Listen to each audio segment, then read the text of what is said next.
চামড়ার বিষয়। অ্যাকচুয়ালি চামড়ার ব্যাপারটা আমার না, এটা বাণিজ্য মন্ত্রণালয়ে। আমার দায়িত্ব শুধু গরু জিন্দা থাকা পর্যন্ত।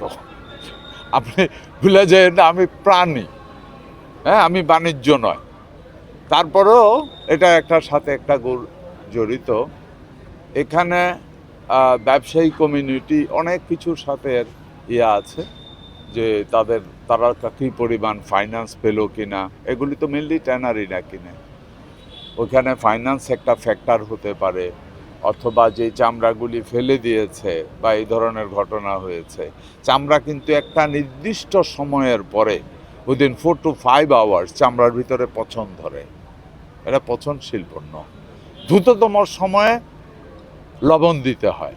হয়তোবা দেখা গেছে কেউ হয়তো এমন হয়েছে, সকালে গরু জবাই করেছে, সারাদিন এই গরমের মধ্যে ছিল, ওই দিন রৌদ্রটাও ছিল প্রখর, হ্যাঁ, সারাদিন ছিল, কেউ হয়তো ওর কাছ থেকে কিনে নিয়ে গেছে বিক্রি করার জন্য, তখন সন্ধ্যা হয়ে গেছে। ইন দ্য মিন টাইম চামড়ার ভাষায় বলে হেয়ার সেল, মানে পচন ধরে গেছে।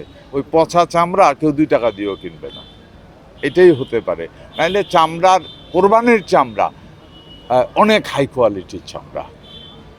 হ্যাঁ, আমি তো এই জগতেরও মানুষ এখনও আছি। সো আপনারা জানেন আমার জুতার ফ্যাক্টরি আছে, সুতরাং চামড়ার সাথে আমারও সম্পর্ক। চামড়া অনেক ভ্যালুয়েবল, এবং শুধু ঈদেই যে চামড়া হয় তার 60% এবি কোয়ালিটির চামড়া হয়, অনেক হাই কোয়ালিটি। এটা এমন হওয়ার কথা না, ওই কারণে হয়তো হয়েছে। থার্ড কি ছিল, এটা আবার ভিন্ন জিনিস। চামড়া দেশের চাহিদার উপরে নির্ভর করে না, চামড়া আন্তর্জাতিক বাজারের উপরে নির্ভর করে। কারণ আমরা যেই চামড়া উৎপাদন করি তার বেশিরভাগই রপ্তানি হয়ে যায়, অথবা রপ্তানিমুখী শিল্পে সরবরাহ করা হয়, একই কথা, রপ্তানি হয়ে যায়। হ্যাঁ, বিশ্বে অর্থনৈতিক একটু তালমাতাল অবস্থা তো আছে বিশ্ব এই মুহূর্তে, এটা তো অস্বীকার করার জন্য নাই। আমার নিজেরও তো ওই লাইনের যে জড়িত, যেহেতু আমি আছি, আমি জানি মানুষ এখন চামড়া ছেড়ে সিনথেটিকের দিকে ঝুঁকছে, কারণ বিশ্বব্যাপী মানুষের বাইং ক্যাপাসিটি ড্রপ করেছে, ওইটাও একটা কারণ। তবে ওই কারণেই আমাদের চামড়ার দাম কমেছে কিনা এটা বলা মুশকিল। এটা আমি এই মুহূর্তে এখানে দাঁড়িয়ে, এটা কমার্স রিলেটেড। আমার মনে হয় এই জন্য আপনাদেরকে খুব ভালো উত্তর দিতে পারবে কমার্স মিনিস্ট্রি, রাইট? এটা আমার মিনিস্ট্রির মধ্যে পড়ে না।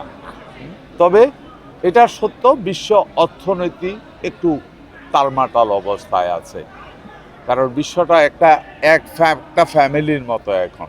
পৃথিবীর সব কোথাও যদি ক্রাইসিস দেখা দেয়, ওইটার এফেক্ট আমি যে পৃথিবীর যে প্রান্তে আছি আমাকেও একটু ছোবে, এটাই সত্য।